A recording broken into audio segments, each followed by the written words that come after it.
Assalamualaikum warahmatullahi wabarakatuh. Di sini saya akan menerangkan tentang isti'arah. Isti'arah itu gampangnya adalah gaya bahasa, meminjam kata untuk membuat kalimat jadi lebih indah, kuat, dan menyentuh. Kalau dalam ilmu balaghah, isti'arah adalah memakai suatu kata bukan dengan arti aslinya, tapi dipakai untuk menggambarkan hal lain yang mirip sifatnya. Contohnya di sini yaitu orang pemberani disebut singa. Maksudnya bukan benar-benar singa, tapi karena sama-sama punya sifat pemberani.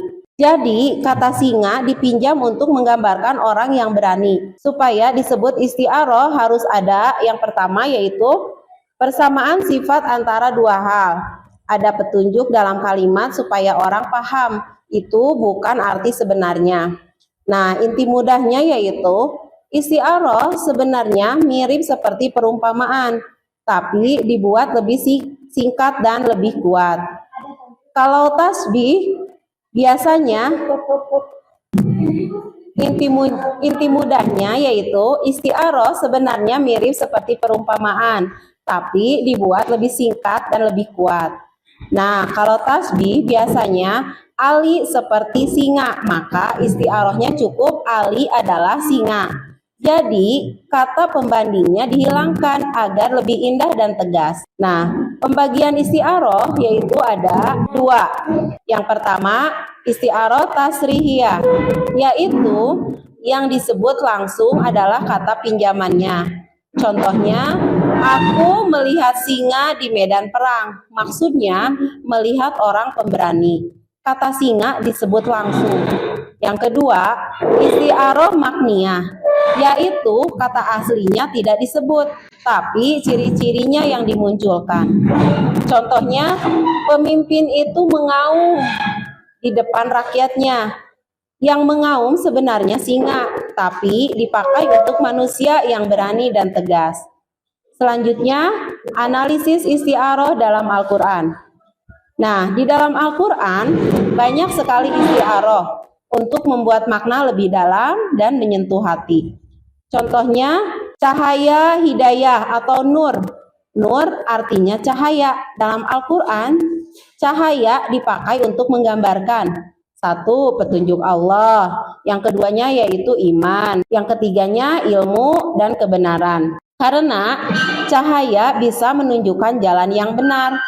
Yang kedua yaitu kegelapan, kesesatan, atau zulumat. Zulumat di sini yang berarti kegelapan, dipakai untuk menggambarkan kesesatan, kekafiran, kebodohan, dan maksiat.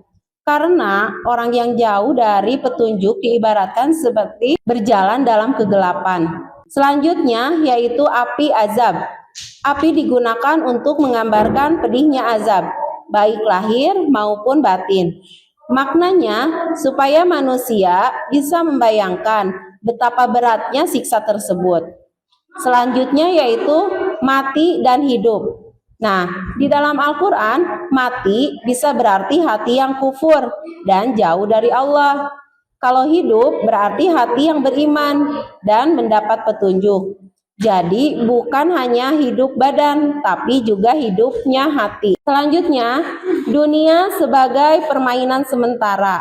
Nah, dunia di sini digambarkan seperti permainan atau hiburan sementara. Maksudnya, kehidupan dunia tidak kekal. Manusia jangan terlalu terlena dengan dunia.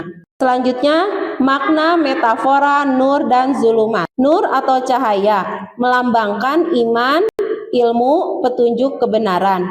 Karena cahaya membantu manusia melihat jalan yang benar. Nah, zulumat atau kegelapan melambangkan kesesatan, kebodohan, kekafiran, dan maksiat. Karena kegelapan membuat manusia bingung dan kehilangan arah. Selanjutnya yaitu kesimpulan dari isti'arah adalah gaya bahasa dalam ilmu balaghah yang menggunakan kata bukan makna aslinya karena ada persamaan sifat. Tujuannya supaya bahasanya lebih indah, lebih singkat, lebih kuat maknanya, dan lebih menyentuh perasaan. Dalam Al-Quran, isti'arah dipakai untuk memperdalam makna. seperti nur untuk petunjuk, zulumat untuk kesesatan. Baik, sekian dari saya. Wassalamualaikum warahmatullahi wabarakatuh.